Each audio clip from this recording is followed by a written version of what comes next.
Ladies and gentlemen, if I may have your attention, I've been asked to ask you for a moment of silence in memoriam of Simon Page's career.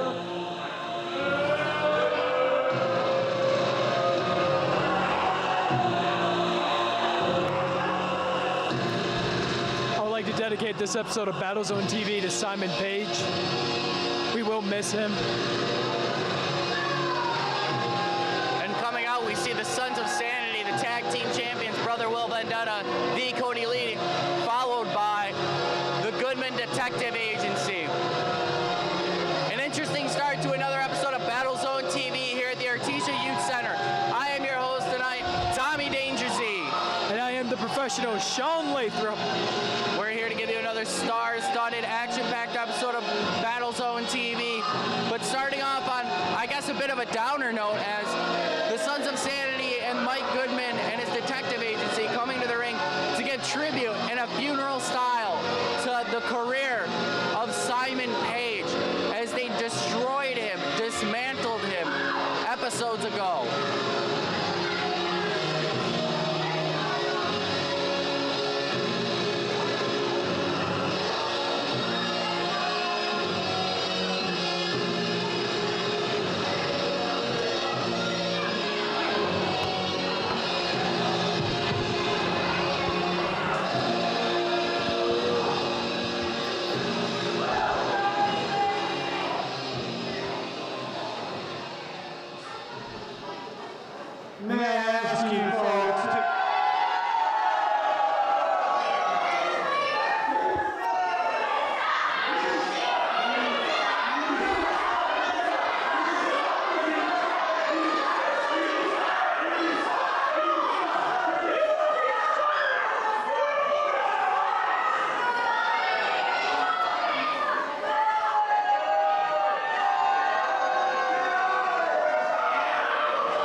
No one misses Simon Page. I'm not here to wrestle.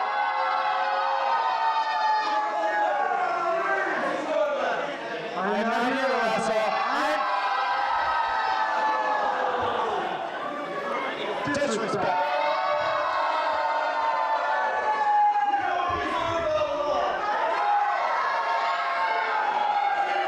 We are gathered here today.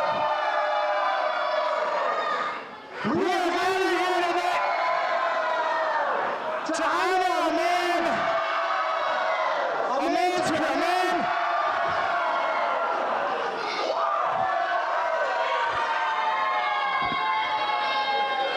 We are here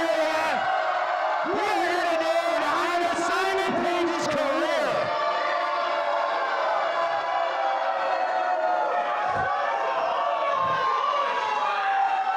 A man's career was short and sweet. Meant a little something.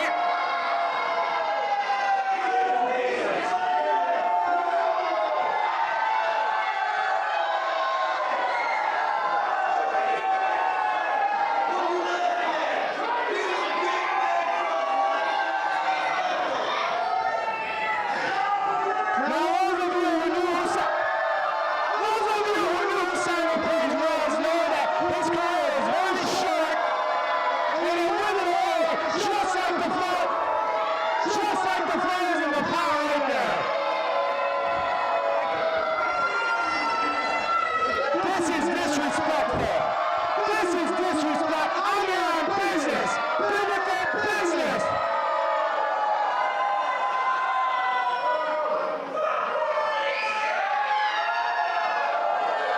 Let's just go ahead and skip ahead of this part. Can we please have a moment of silence for Simon Page here? Here we go, this part.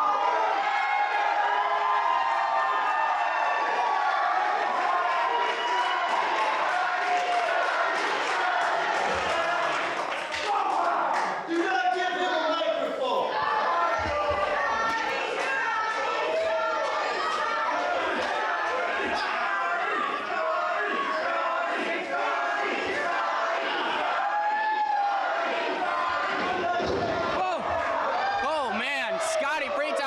microphone with authority.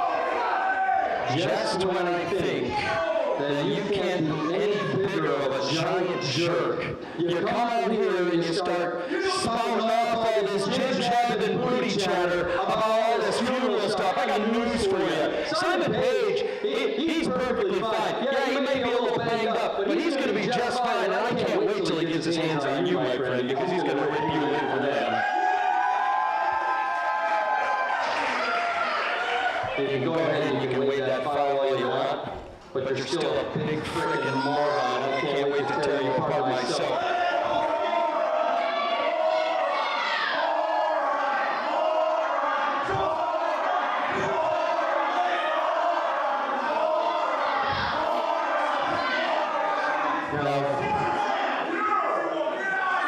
See, you guys like to talk, but no, see, I got pals of my own. I got pals of my own that want to piece you guys just as much as I do. Now, I know you've got something on me in that file there.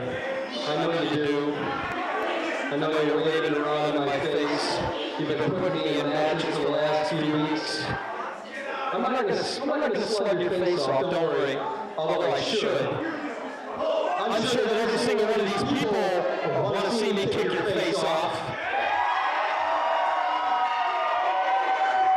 And I really, really want to. Trust me, I do.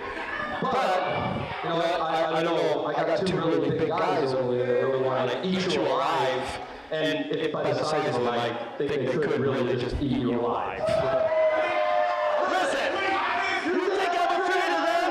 You think I'm afraid of you? I'm not scared of anybody. You want it?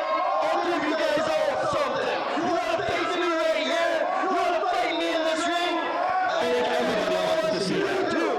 Sprinkle Genie and Sasquatch.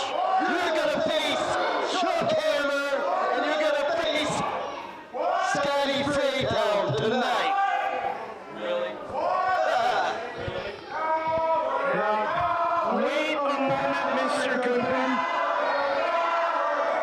That is a fantastic idea. That's the best idea anyone's had all night. But, I don't know if we can trust everyone involved in this match.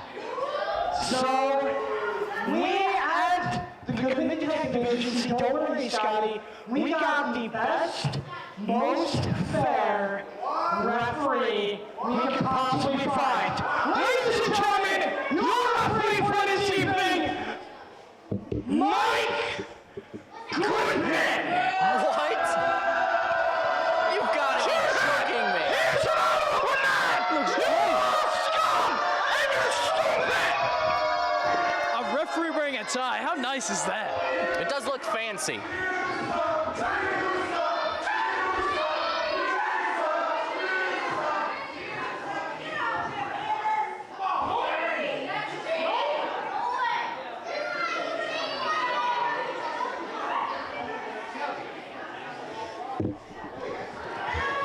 With your life, darn it! And Mike Goodman starting this match off. We're having Chuck Hammer and Scotty Fraytown go up against the tag team of Nick Baker, the King of Confections, and the Bully Killer, Bill Blackwell. We have seen Special guest referee Mike Goodman.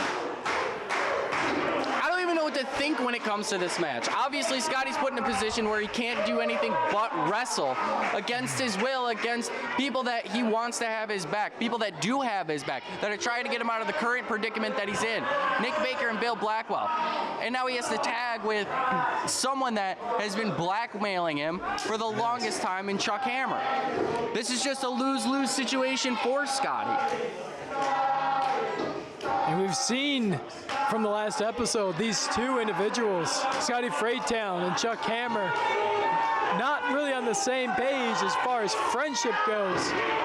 But if they really want to win this match, if Scotty doesn't want to be beaten down by two people that he considers allies, quotation marks.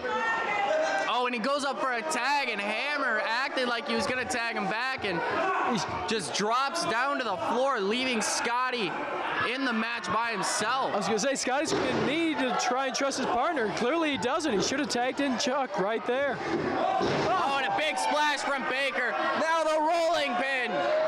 Dropping extra sprinkles on that rolling pin. Now this so-called fair ref was just chit-chatting with Chuck Hammer as Nick Baker made a pin that was not called in any way, shape, or form. But now a tag to Bill Blackwell. Oh. And a chop to Blackwell, or from Blackwell, excuse me. Now throwing Scotty just across the ring. Just damage after damage. Scotty's in a bad way, and this is almost a handicap match at this point. Oh, and Scotty putting up a boot to Blackwell, trying to fight back, and now gets on the big man's back with a sleeper hold. We've seen how this does poorly for Scotty Fraytown, but now he's dealing with two behemoths with Bill Blackwell and Nick Baker. This is no! Oh, into a suplex and a cover. And Goodman taking his time. He should have stayed out. He could have gotten a 1 count there. That should have been much more of a 1 count if that count was anywhere close to fair. I mean, who knows? Nick Baker got up too early. He could have won the match. Has no confidence in himself, clearly. Oh, and a big knee from Baker. Dropping Scotty to the mat, and another cover. And again, one, two, and a kick out from Scotty.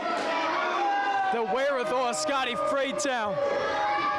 And at this point, you kind of wonder, is it just better for Scotty right now just to take the pin, let the 3 count go, and be done with this match? It is, but he's a moron, so it's kind of what you expect from a guy like Scotty Fraytown. He'd rather sit there and get beaten down by 2 behemoths of men than to actually maybe take a loss and enjoy himself a nice drink later in the day. And Baker now back in the ring. You gotta really respect the kind of competition that Baker and Blackwell are providing to Fraytown. Oh, and a DDT! Spiking Baker head first into the mat.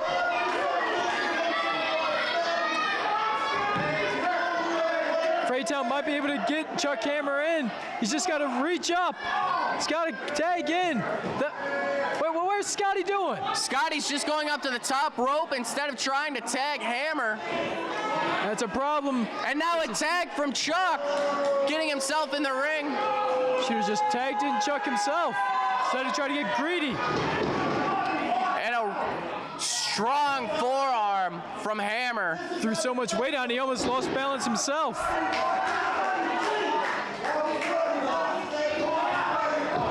And this is just a battle of bulls with guys like Baker, Hammer, Blackwell. We haven't even brought it up. We've got Pope at ringside, and we got Leviticus Abel at ringside, the opposite corner of us. There's so many people in the ring and surrounding the ring right now that I can only imagine at some point this match can break down into just chaos. I mean, I agree with you. There's just so much tension in the air whenever these 6 men are together. 7 if you throw in Mongo. Mike Goodman, as the so-called fair ref, was attacking Nick Baker. And when Blackwell confronted him, Goodman threatened to disqualify him. Where did you see that? He was just checking to see if he wanted to give up, you know? He was being a good ref. Baker now starting to get some life and dropped right back to the mat with a forearm from Hammer. Chuck Hammer barking at Scotty Fraytown that this is how you take care of these guys.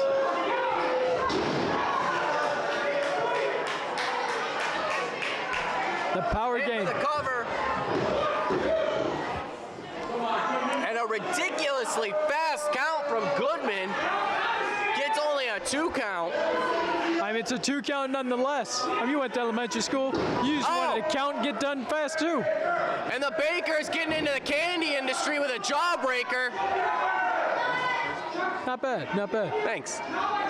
Blackwell now the legal man, and Hammer goes to tag Scotty, and it's Scotty backs off. Look at how can Scotty be so selfish? And now Hammer's left all alone with Blackwell. Oh! And now right hand after right hand from the big men back and forth. Oh! Big swinging hands. Oh! And a right hand so hard it knocked Hammer to the mat. Little brother Chuck Hammer went down. Scotty Fraytown getting the tag from Chuck. Oh, and a big boot sends Blackwell to the mat. Hammer knocked out and clean. Pope attending to him on the outside of the ring. Scotty up to the top rope. Ram jam! Big splash. 1, 2. Oh! We need to get some help out here. Mike Goodman is in bad shape right now. He's claiming that his wrist is hurt. Oh, and a low blow from Goodman. Referee calling for the bell. Looked like it was a disqualification.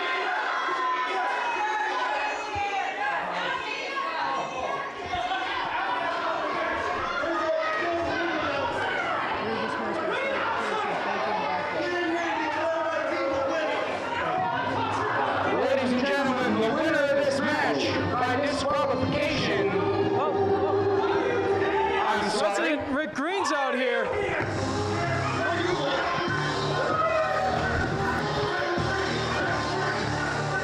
This match is being reversed. The winners of the match, Bill Blackwell and Nick Baker by DQ. Craig Stossel gave me permission for this match. I don't care what Craig Stossel said. I'm the IWE president. It's final. They win by DQ.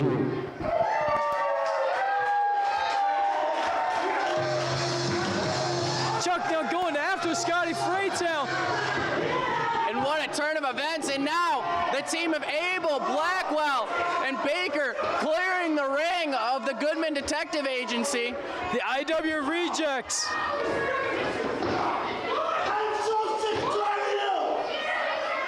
Standing tall, well, he's more kneeling tall in pain. Scotty Fraytown.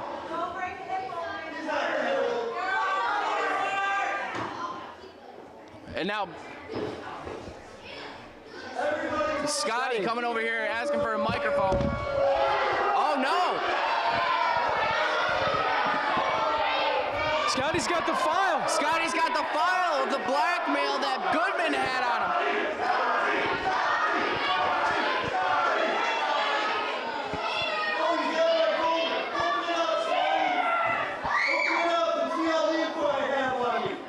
Nothing. I knew you had something to hide.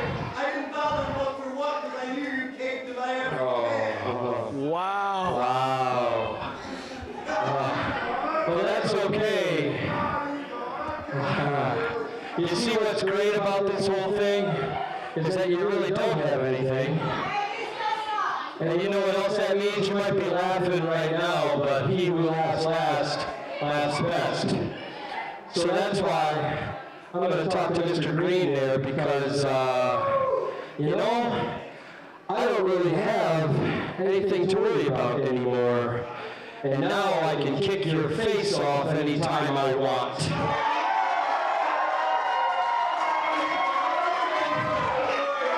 So, I don't know about you, Goodman, but it seems that I have my boys right here.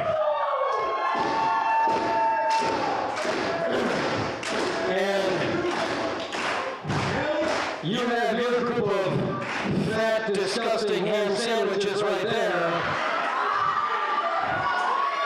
So, how about next week, we have ourselves a little tag team match. And if I win, I get 5 minutes alone with Mike Goodman. How romantic. Unless, of course, you're too chicken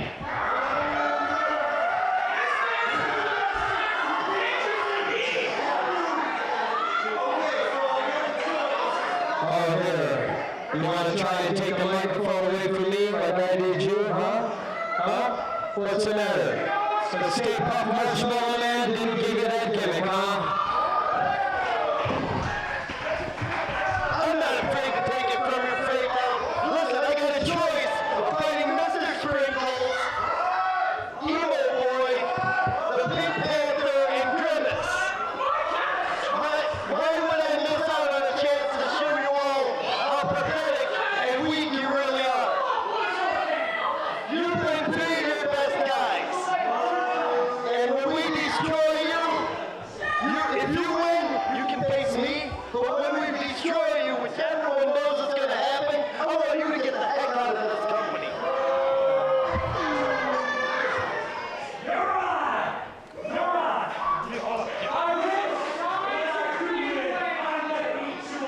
I look forward to having the funeral for your career.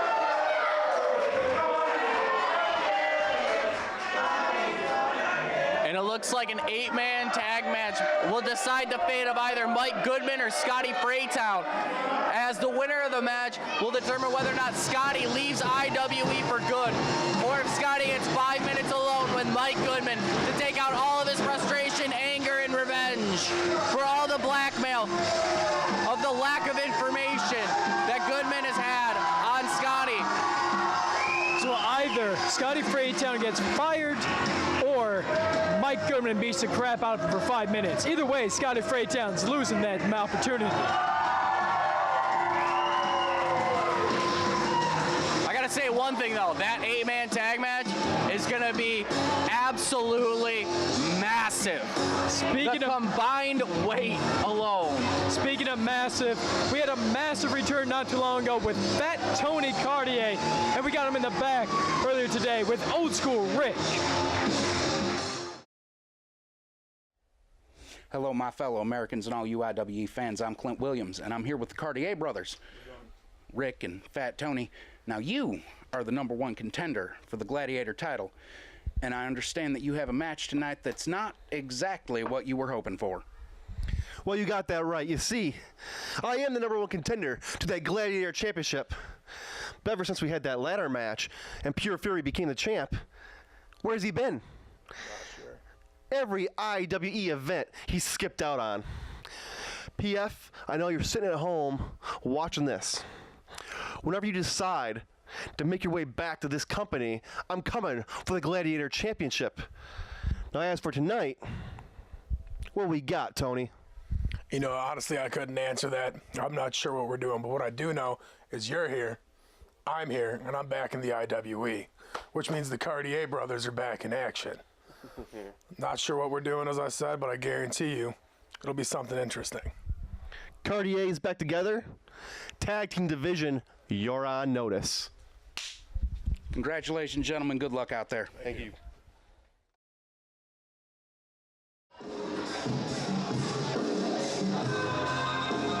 And now rolling along here in IWE BattleZone TV, we have Bam Grizzlee making his way to the ring.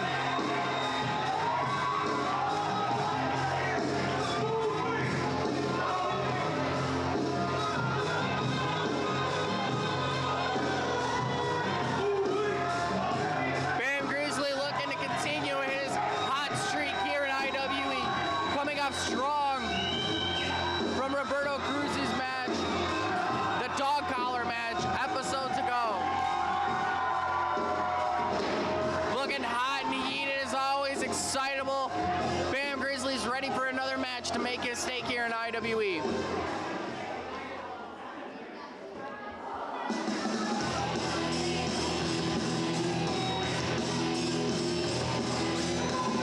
And going up against one of our newcomers here, Cory, Kerr. This should be. Go ahead. I was going to say this should be interesting because you have Bam Grizzlee, who was one of the hottest talents coming out 2016. Cory Kerr, one of the new breeds of 2017, along with Sam Hex, Caesar Asher, the Deans. Yes, the dire wolf, Cory Kerr here. He hasn't had a lot of success so far, but someone that has proven that he has talent to go places here in IWE. He just needs to hit that hot streak, that hot stride. Get one win under his belt, then that can turn into 2, 3, 4 real quick. And this is the opportunity here that can prove it against someone with the talent like Bam Grizzlee has. It only takes one.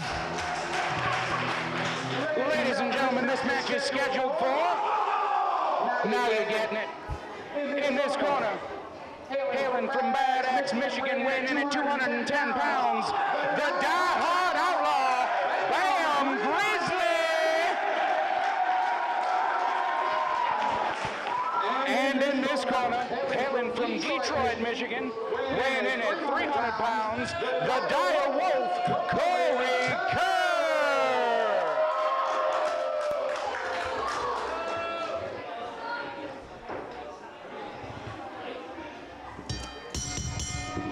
And this matchup is underway, and a good gentleman's handshake to start this match off.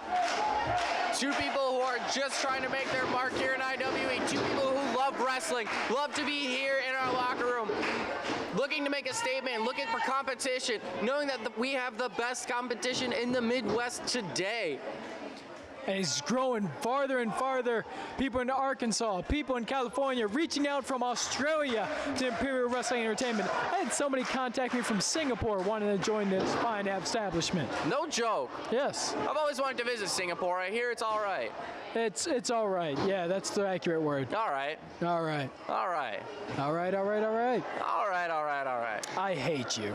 I know you do. But the thing is, I love you, and I'm so happy to have you back. I mean, last episode was such a refresher to have me and you back in our place where we should be, at the commentation station of BattleZone TV. As long as the creature features away from the microphone, we're good. And now we got a headlock by Bam Grizzlee on Cory Kerr. And an elbow strike right to the side as he tries to break that arm. And now wrenching it hard. Cory Kerr had his debut match against Sam Hex. And from then on, he's had multiple matches both in the singles and doubles competition. As you said, he hasn't really been able to find that luck streak. He's got such a great tools and great arsenal, but he's got to find how to use it against these gladiators in IWE. It's one of those things that, like, I see him in training, and he's got the skills, he's got the technician, he's got the fine-tuning abilities that are necessary. He just has to start to feel out these gladiators and get that style and find out how they work to be able to work properly against them. Exactly. It's kind of like seeing a new quarterback, a great quarterback on a new team. Exactly. They still got to feel out the system, they got to feel out their teammates, and eventually once they start clicking, everything will roll from there, and that's what Cory Kerr is looking to do. Bam Grizzlee working on the arm of Cory Kerr. Kerr does have a bit of a power advantage here. And reversing it as such with a knee strike right to the midsection, and then putting him in that arm wrench as well. And then stomping hard on it, really putting work on that shoulder. And rolling through it with a kip up. Oh, just a technical battle. Something we probably didn't expect going into this matchup immediately. The mat work between these two right now. Just going from submission maneuver to submission maneuver, working on the individual parts of the body, wearing them down little by little. Kerr has that experience with the technical background, but Bam Grizzlee, he's impressing me with what I'm seeing. Oh, big shoulder block from Kerr in one. Nothing technical about that. Oh, leg sweep in for the cover. And another kick out. Oh, and again. This match is turning exciting real quick. Again with the leg sweep right into the cover with the hook leg. One counts all around, but this match is picking up pace real fast. Kerr trying to put the things back. Oh, he might have been baiting Bam in. I think that was it. I was even baited in there. Oh, and again. A double feature for the price of one. Oh, and an STO from Kerr. 1, 2. Kick out after 2. You know, this is such an interesting situation when you got Bam Grizzlee. He's been here for so long in IWE. He's got so much tape to work with. Kerr, not so much. Bam Grizzlies pretty much have to go on instincts to battle someone like Sam Kerr, while Kerr's got all the advantage of knowing Bam Grizzlies' background. Absolutely. It's that research behind him that he's able to do is as someone Detrimental. Yeah. Oh, what a suplex from Kerr. Rolling through into the cover. 1, 2, and another kick out after 2.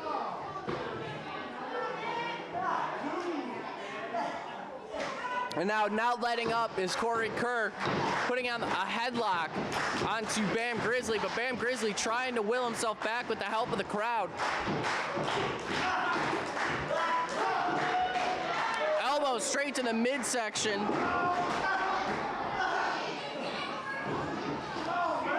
Oh, and what a clothesline from Kerr. He just keeps on dropping Bam Grizzly on his upper back, on his head. We've known the history of Bam Grizzly's head with concussions and neck injuries. And that's something that can flare up real quick just from the most minor bumps. And that's what I was saying earlier about knowing the tape. You look at Cory Kerr, you don't know if he's had maybe any knee problems in high school or what have you, because that tape doesn't exist compared to Bam's tapes. Right. And again, throwing him back, whipping his head onto the mat. It's one of those strategies you can kind of see implemented, whether we know for sure if he's trying to utilize that concussion history against Bam or not. Either he's really intelligent in knowing what he's doing, or he's just going by luck of the draw and it just happens to be the right move. I'm pretty sure Kerr, looking how he fights, seeing how he trains, he's clear. Oh, Bam! Oh, jawbreaker! Thank goodness Kerr wears a mouth guard.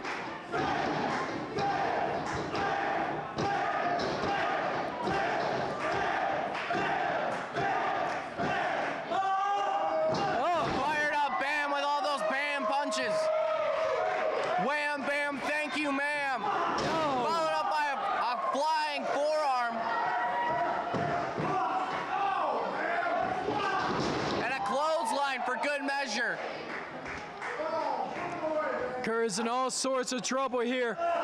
Bam's on a roll right now. Go for the 6-shooter. Ah! He couldn't drop it completely, but instead just dropping him back. And it's sort of an inverted neck drop.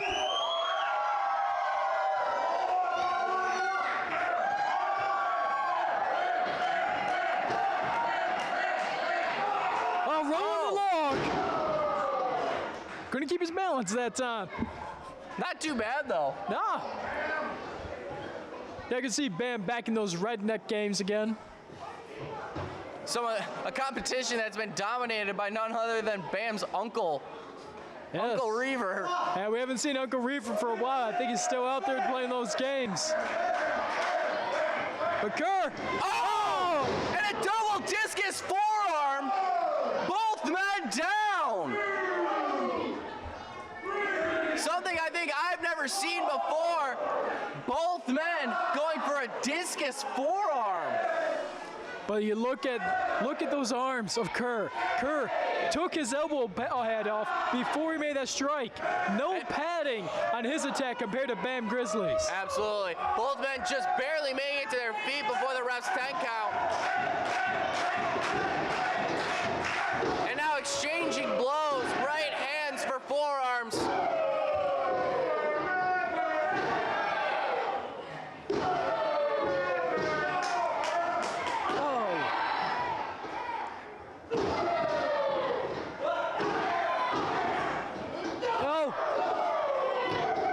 Tat right now. Both men giving it everything they got. 2017's looking fantastic already. Oh, Cory Kerr. Getting him up into a fireman's carry. But Bam fighting out of it. Looking to finish this meat of the midsection. Oh, he reversing it goes Kerr. Bringing him back up into that fireman's carry.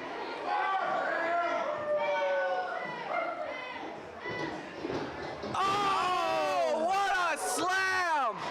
1, 2, 3. And that is the end of the match. And your winner, by way of pinfall, the Dire Wolf, Cory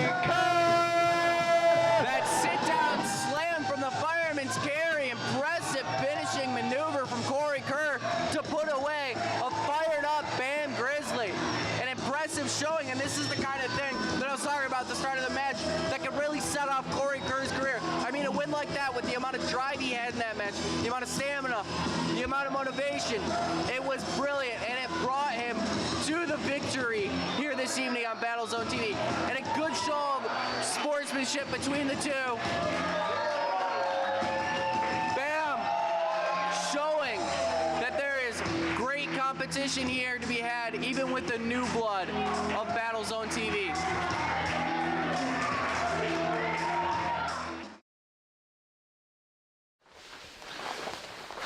Craig Stossel. We need some help on team ratings, bro.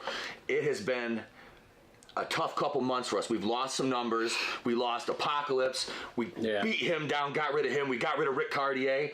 But the numbers game is not in our favor against Team IWE right now. Me and my brother James Dillinger can handle it. But we need something. We need some young blood. We need that young blood injected into team ratings. I mean, we're still the key players. The Steels are out handling business in PA right now, doing the team ratings thing for us out there. It's true. But we still need some young blood, man. We're the right here and now, but we need the future of team ratings. Brother, you need to relax, man.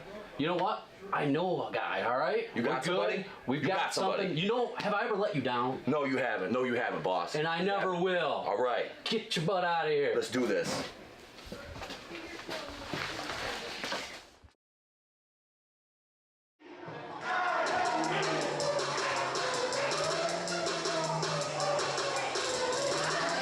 What's this new jam? I don't know, but I'm digging it.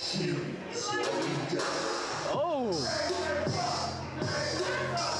Oh, here comes JJ Hughes. Someone who's been in an interesting, emotional battle.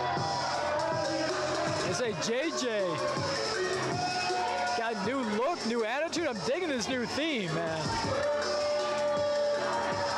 The Who's Your Daddy era has come to IWE.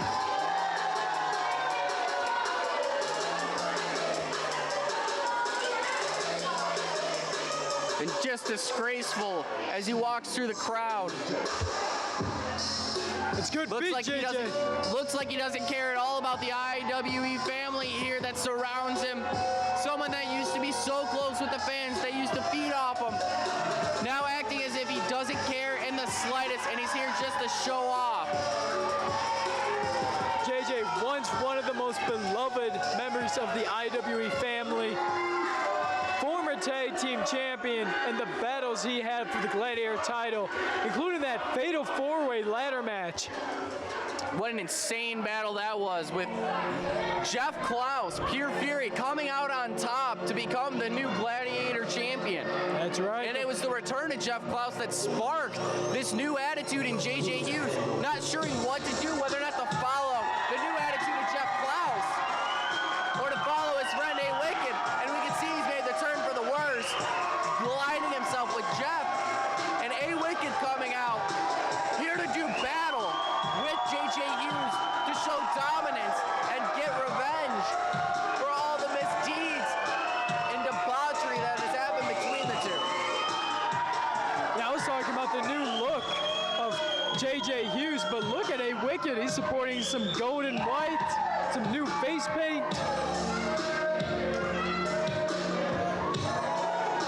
The white and gold does look really nice on him. I'll give him that.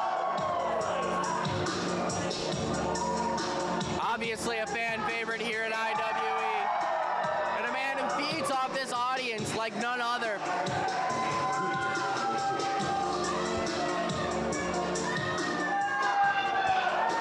Ladies and gentlemen, this match is scheduled for...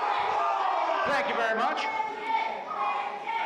Currently standing behind me, weighing in at a svelte 185 pounds and hailing from Hollywood, California, JJ Short Fuse Hughes.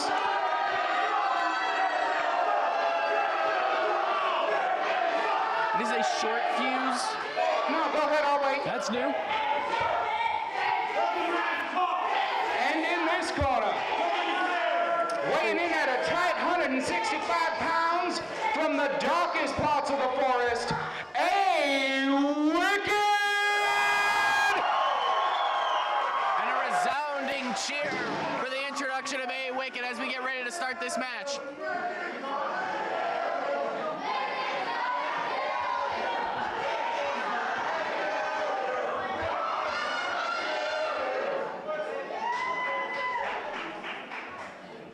Is this ref? Oh my goodness.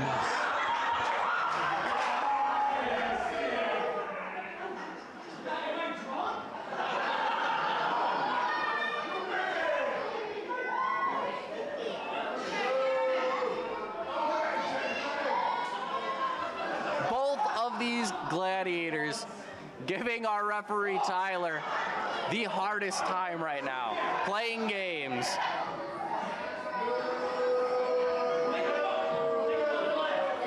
We got to make sure the referee's got nothing on him either.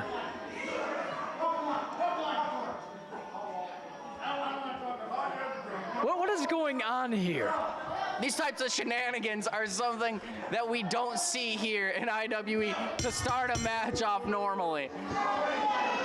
Well, we've seen A Wicked never taking too many opponents seriously, and JJ Hughes always having the same kind of mindset.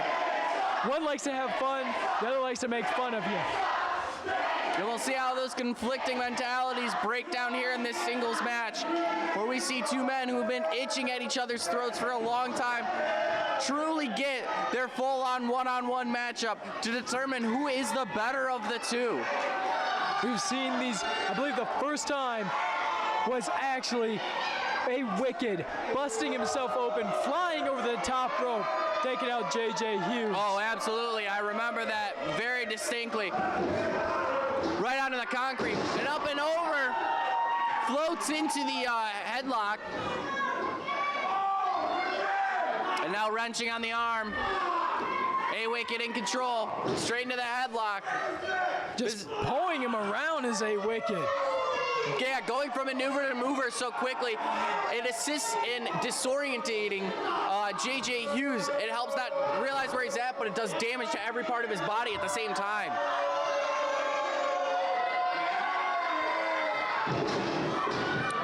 Using the momentum, flipping JJ Hughes over, but JJ keeping up with him. I don't think that would work with any other opponent unless you're JJ Hughes.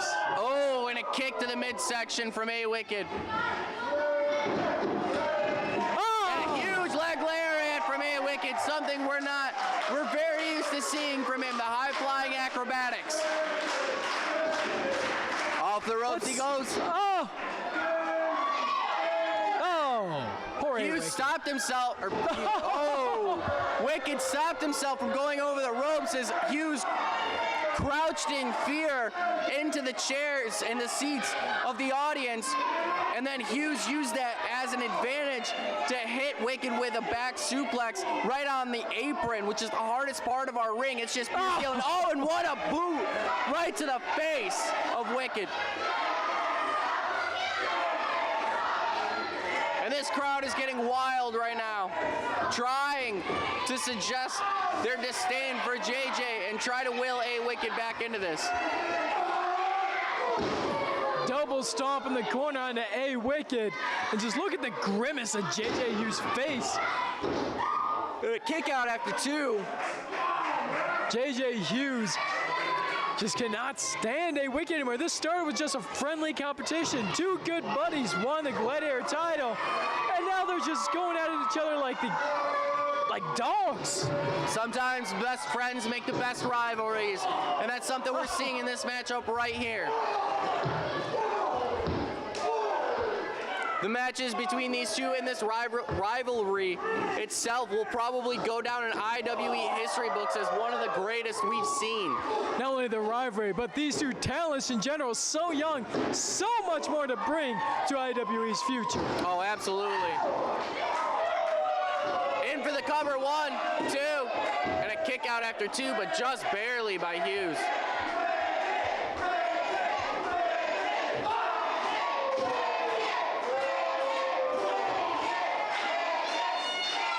Looking for a fisherman suplex, and he connects.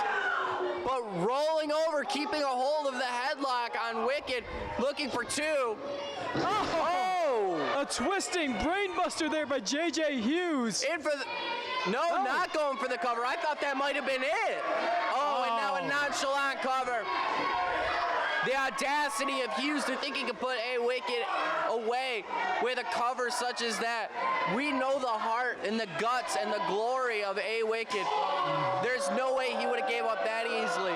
But these vicious chops are another story. Oh! Rolling through. It looked like he needed him with the oh my goodness. And A Wicked just popped right back up. And a spinning back kick, leading to the drop kick, right to the side of the face. And a standing moonsault from Wicked, 1, 2, and a kick out from Hughes somehow. I don't think that's anything I've ever seen from him before. A Wicked bringing in new moves, showing how much things he's. Oh, and a flying forearm from Hughes.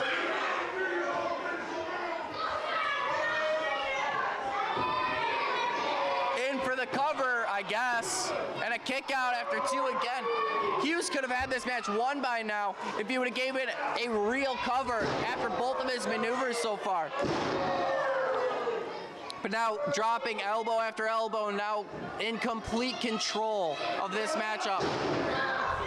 I'm enjoying this new attitude of JJ Hughes, this more focused aggression. But he's gotten so cocky that he's not taking. Hey, wait, oh! Up off the second rope, leaping into an elbow, looking to give A Wicked a heart attack. 1, 2, and a kick out after 2 again. Wicked still trying to find the way to stay in this.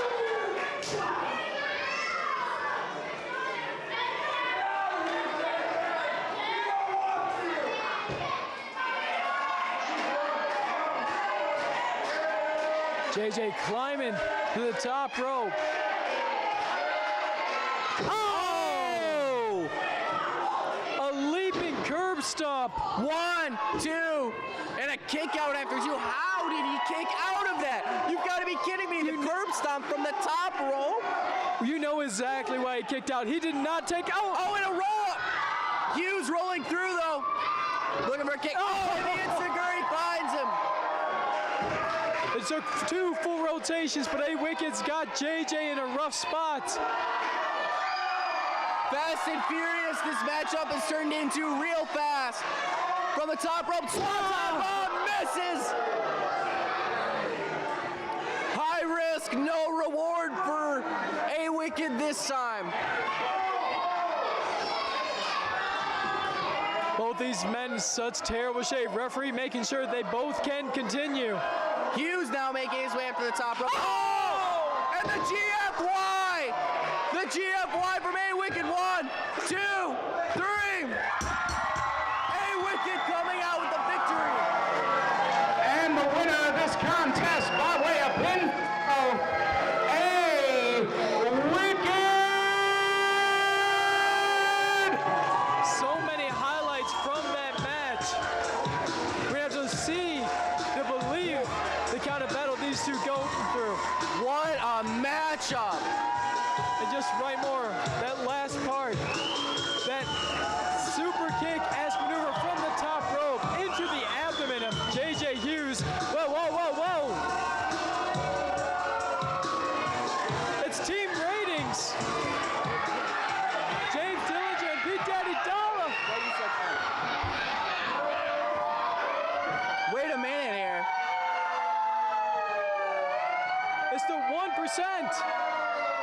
Oh! Finishing up A Wicked. What is going on here?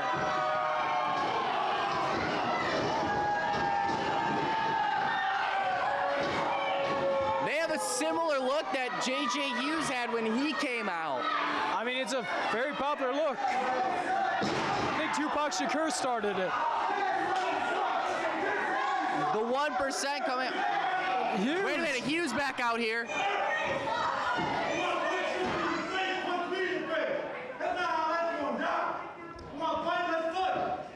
He's asking for a fight.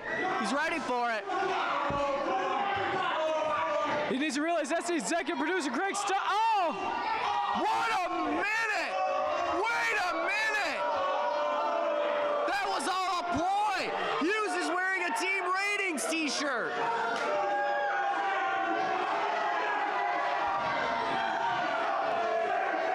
JJ Hughes joining Team Ratings. Hey, Wicked can't even move to the ropes. Oh! This is not.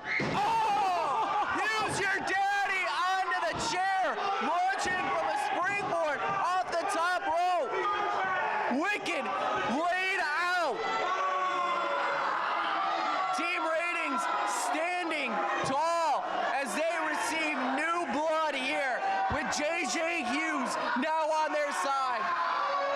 Team Ratings once strong and dominant, now starting to rebuild and reclaim what's theirs, and that is the IWE.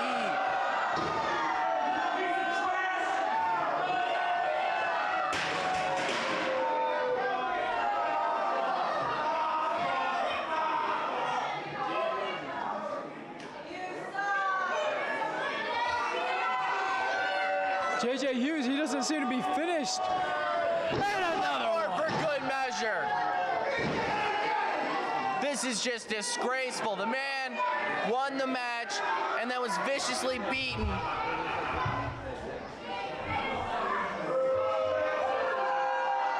And a too sweet to finish off and solidify the acceptance of JJ Hughes into Team Ratings.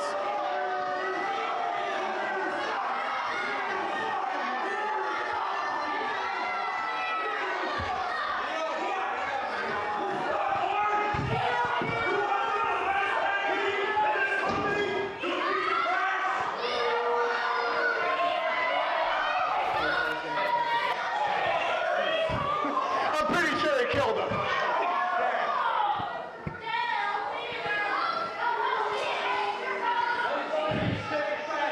Everybody in the building put their hands together for the newest member of Team Ratings, Mr. JJ Hughes.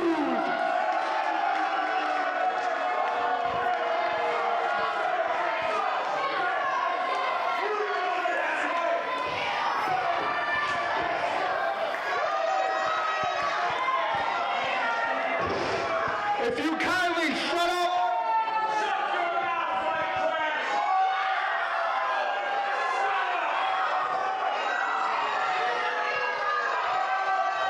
Me and my brother Pete Daddy Dollar made a promise. We put every piece of crap in the locker room on notice. We are coming for the tag team straps.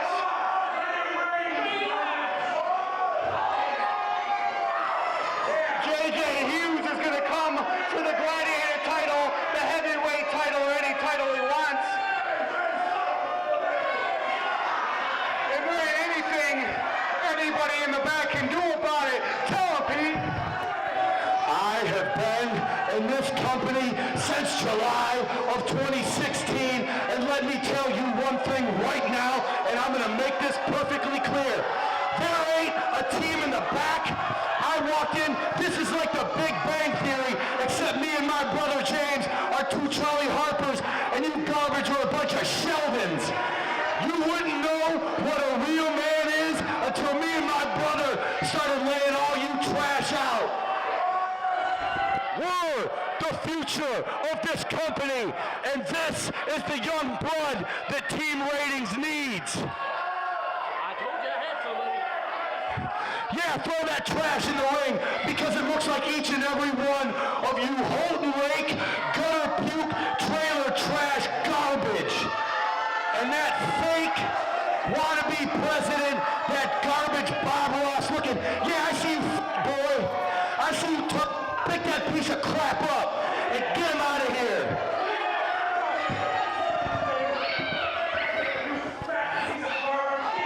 I just want to mention,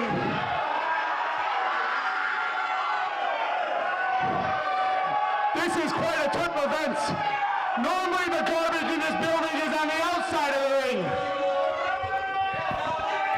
Hey, fat boy, what do you got for us? You got some more idiots back there? Send out the nerd brigade, I don't care. You got titles, you piece of crap. That's enough right now. That's enough. You want enough? I'll give you something, son. You know what? You guys talk about you want to be a tag team. You guys want to put the tag team division up, right? I'm going to do that tonight. And a fatal four-way. Why don't you just go ahead and introduce right now to your first tag team? It's an old school tag team. Caurdieas and Fat Tony. So you're telling me that me and my brother, look at us. You guys are these fat piece of crap out here. Let me introduce you to your second opponents. Making their IWA return, D&D.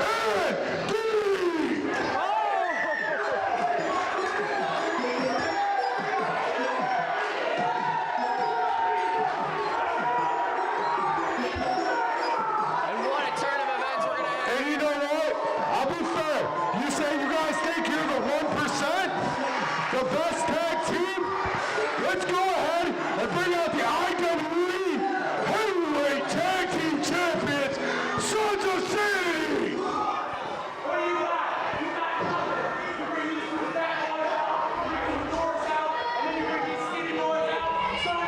Quite the matchup we're going to have here. Why don't you go stand back in the corner, boy, and I'll tell you about it. This match, because I want to see how good you guys are in the division, is going to be for the tag titles, and it's no disqualification. Oh, no disqualification. No disqualification, fatal four-way match for the IWE Tag Team titles. This is a main event for the better realize it's my ring, boy. Can I just point out how bad I feel for Sons of Sanity? They weren't even part of this mess, and now they got to defend their titles? I'm sorry, I was in my own world trying to figure out what's happening right now. I did not hear a word you said.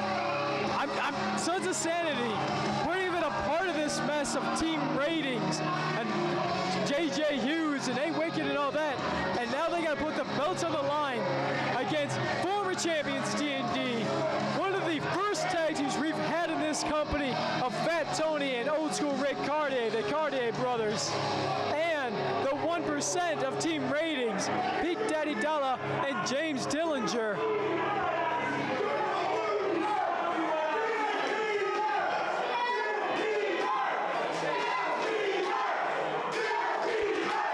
Is that a Dill Peters chant? I think it is.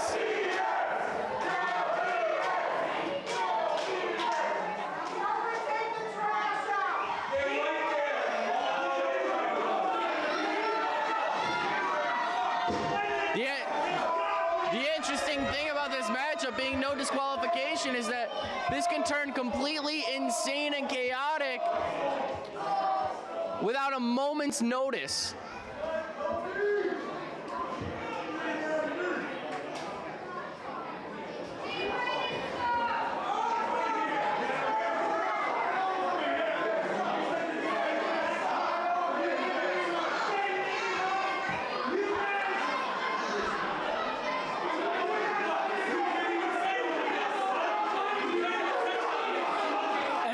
Chaos with all of them barking at each other.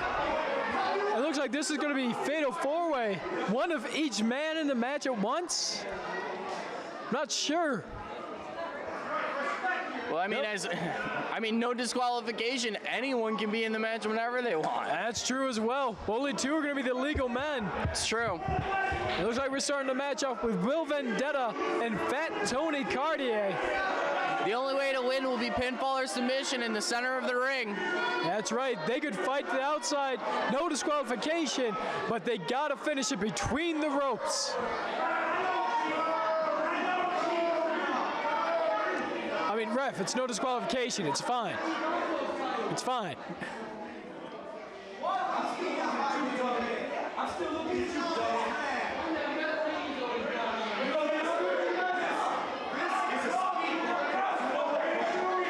And here we go. Our main event is underway. A fatal four-way tag match for the IWE Tag Team titles. The defending champions, the Sons of Sanity, against the 1%, Pete Daddy Dalla and James Dillinger. The returning, the resurging D&D, and the also returning Fat Tony Caurdieas with old school Rick Caurdieas.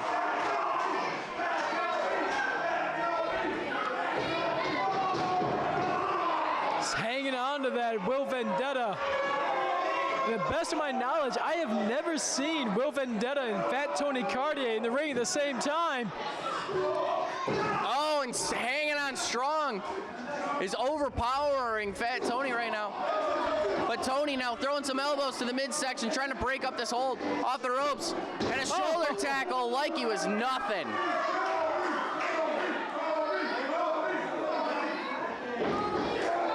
Will Vendetta just being scooped up and slammed down. Such ease. Dropping an elbow and in for the cover. This is for the titles. And a count of 2.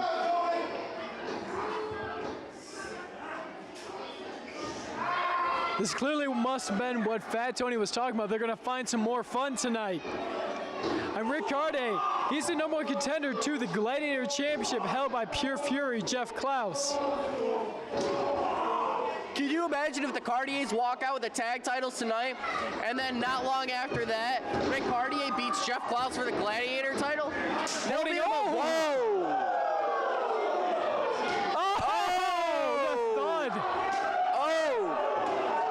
Chop battle that I don't think anyone wants to be involved in.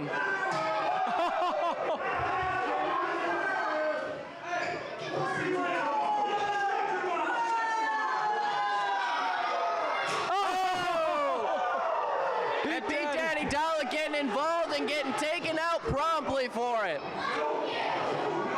And we got Crow and Caurdieas, Derek and Rick. I can guarantee you I'm already going to get confused.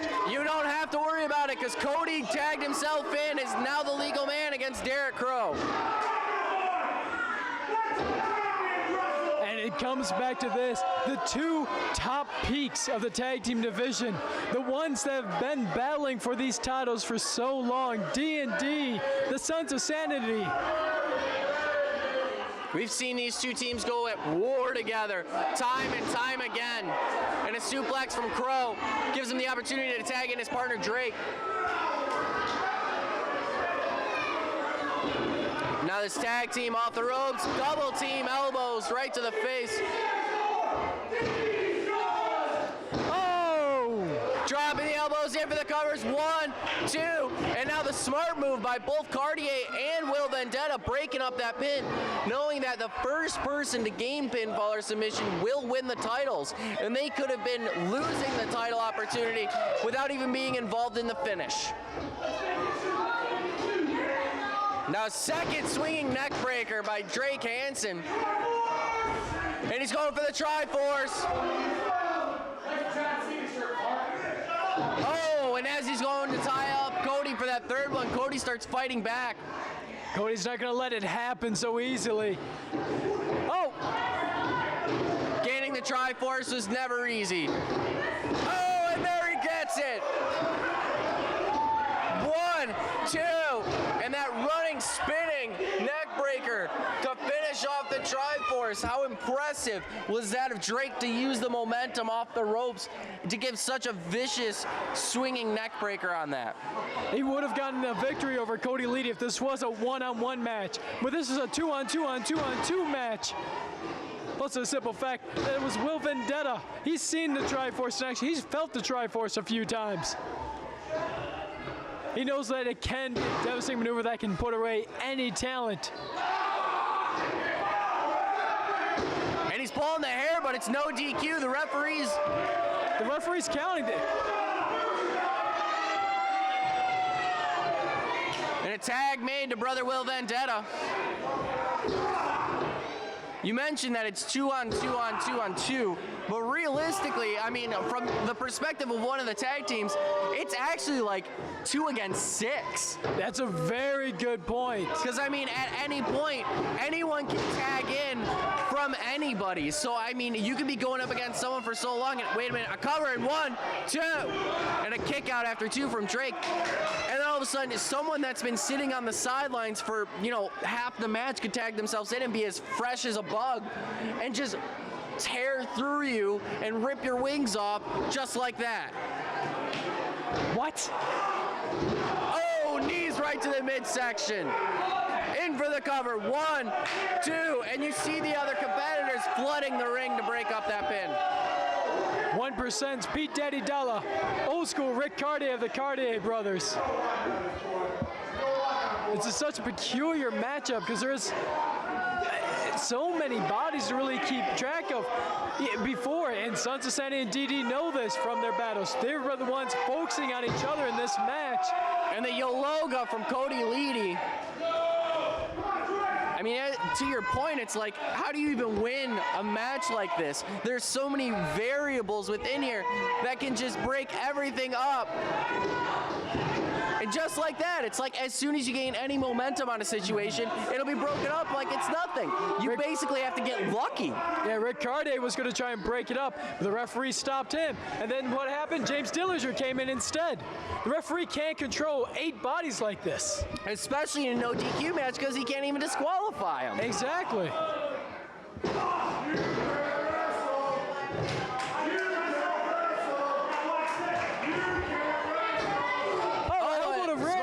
Elbow to Rick Caurdieas, but now Caurdieas getting involved in the ring. Referee again holding him back. In for the cover. 1, and before the referee even had a chance to count to 2, James Dillinger breaking up that pin. And Pete Daddy Dalla finally tagging himself in. It's been DD and SOS the whole time.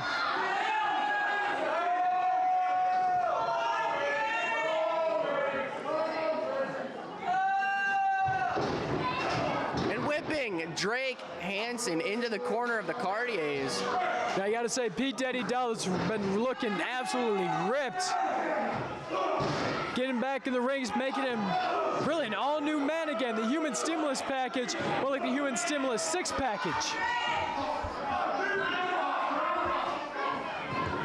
Oh, and now Drake starting to fight back a bit, but he's still stuck in the corner. Oh, sent a double clothesline. Both men down. Hansen, he wants to try and get Crow. He could take anyone. But if he doesn't take Crow, D&D is in a rough shape to win these titles back. Pete Daddy Dalla now turning around, stopping Hansen from making the tag, and then tagging his partner, James Dillinger, into the match. In a sense, you can almost say that as long as Hansen's in the match, they have a better chance of winning while he's getting his butt kicked than otherwise. Yeah, I mean, it's one of those things that it's hard to say, but I mean, it's absolutely true. Oh! Bit of a basement dropkick, but Fat Tony's in the ring. He's not even the legal man, he's just going right after James Dillinger. And Will Vendetta and Pete Daddy. Oh! And now using that lead pipe. Fat Tony falling out. We see Will Vendetta. And now a huge breakdown happening. The referee has lost complete control of this no disqualification match. JJ Hughes is battling. Pete Daddy just left with Fat Tony. We got Crow and Vendetta right here in front of the commentation station. JJ Hughes getting involved in the beatdown of, I think, Rick Caurdieas. In the ring, we have D&D and the Sons of Sanity. Pete Daddy Dalla coming back out from the back. It looks like he disposed of Fat Tony.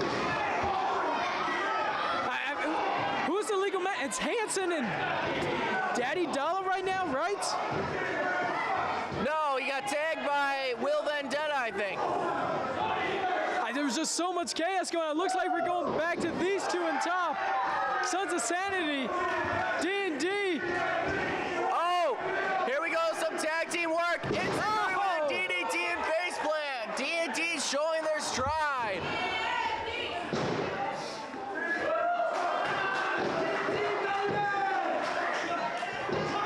This could be the final chapter. D&D could be walking out. 2-time IWE Tag Team Champions. The Broken Wing Angel. The Broken Wing Angel and the Dragon Sleeper. But now here comes Team Ratings once again breaking it up.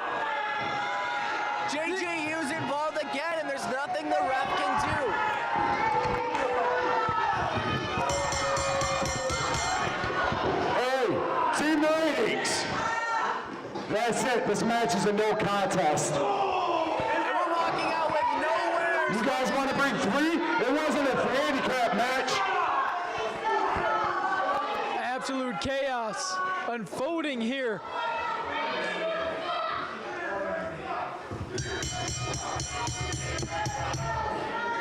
IWE President Rick Green making the call to call this match a no contest because Team Ratings have overstepped their boundaries with a vicious beatdown on every team involved in this match with the utilization of JJ Hughes on their side. Time to go.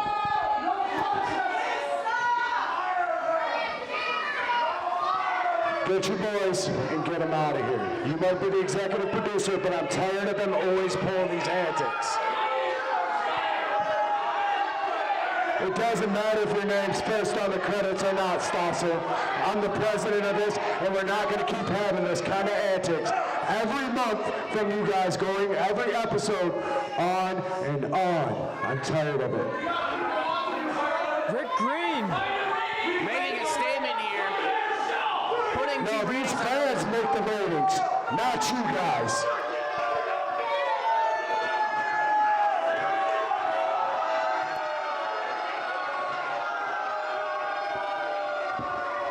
I think that's all we got here for this edition of BattleZone TV. Thank you for joining us. As always, I am your host, Tommy Danger Z. And I'm the professional Sean Lathrop. Too sweet, y'all. Too sweet. Too sweet, come on. Too sweet, me, Tommy. No, I'm not. No, it's despicable. You're too much.